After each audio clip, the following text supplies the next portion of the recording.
books, actually, 2 books. I've wanted to write a book about the 80s for quite some time, because I think that the 80s is often treated with such disrespect, and I think the further you get away from it, the easier it is to feel slightly warmer towards it.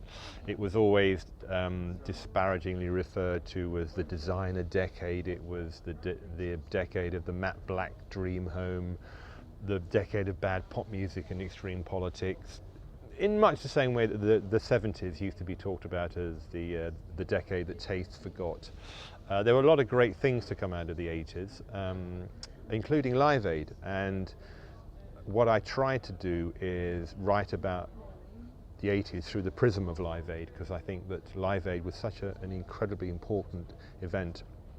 And Live Aid isn't the sort of event that should have happened in the 80s. It was something that should have happened in the 70s or in the 60s. And people are very, as I say, very disparaging about the 80s, and yet in the midpoint of the decade you had this extraordinary charitable event which was so enormously influential. Lots of people wanted to be involved with Live Aid because it felt like something that you ought to be involved with.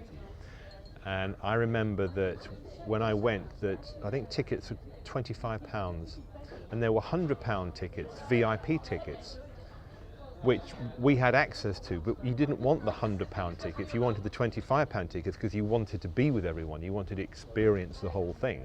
It was that sort of experience, which, coming from where I'd come from, which was all about cool and about being elitist and being irritatingly trendy, it was sort of anathema to what I'd been used to, yet there was something very alluring about it. Just look at something like Comic Relief. Comic Relief wouldn't have happened without Live Aid, because Live Aid showed you that there were different parameters that you could explore things on a much grander way.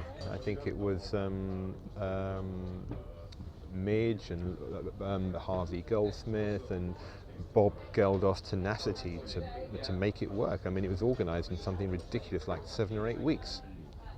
I mean, you couldn't do that these days. Are we living through the 80s again?